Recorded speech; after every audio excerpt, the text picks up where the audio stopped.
बाहि लगे न मोहब्बत के वांदा वेरी ऐं चमचन के बाहि लगे न मोहब्बत के वांदा वेरी ऐं चमचन के न तो मिसां जो यार मिले माण्हू अची अहिड़ो कमु करियो न तो मिसां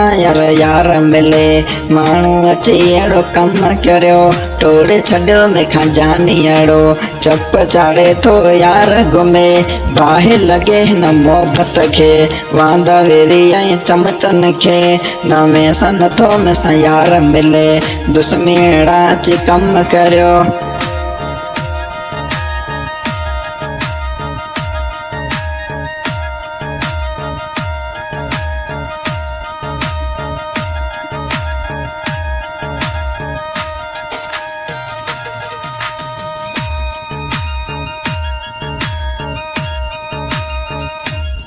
बाहि लगे न मोहब्बत के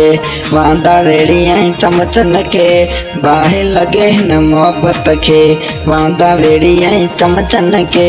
मैसां नथो मुंहिंजो यार मिले दुश्मनी अहिड़ा अची कमु करियो मैसां नथो मुंहिंजो यार मिले माण्हू अची अहिड़ो कमु करियो चप चाढ़े थो यार घुमे दुश्मन अची अहिड़ो कमु करियो रोज़ तुंहिंजा अची कन भरे माण्हू अहिड़ा था यार कन भरे कहिड़ा मिठा तूं तंग करें।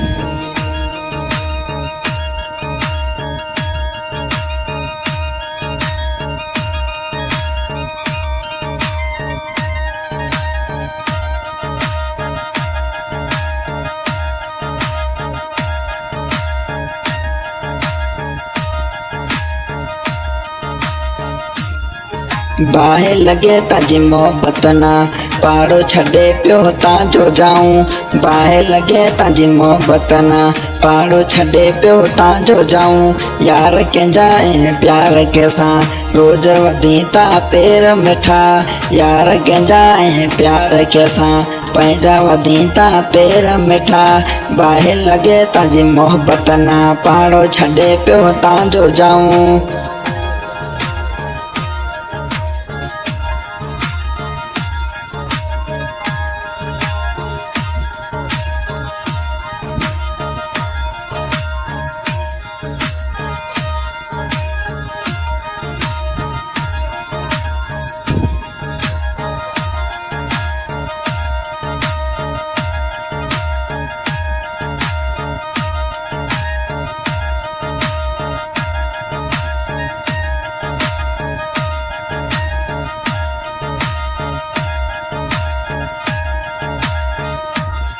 रोज़ वेठा गिला पंहिंजी करी जंहिंला मिठा ता जीव छॾियूं रोज़ वेठा गिला पंहिंजी करे जंहिंला मिठा ता जीव छॾियूं कंहिंला असांजे गिला थो करे कोन्हे मिठा ते न तंग करा कंहिंला असांजे गिला थो करे कोन मिठा ते न तंग करा बाहि लगे ताजे मोहब्बत ना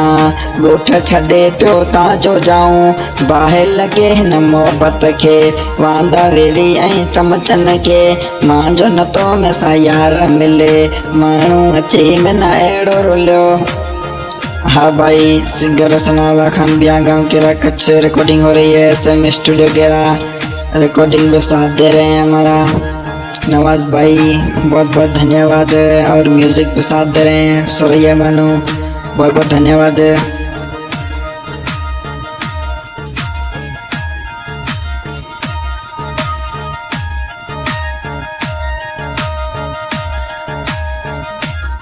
बाहि लगे हिन मोहब्बत के वांदा वेरी ऐं चमचन के बाहि लगे हिन मोहब्बत के वांदा वेरी ऐं चमचन के मुंहिंजो नथो मिसां यार मिले प्यार अचे में न अहिड़ो रुलियो चप चाढ़े थो यार घुमे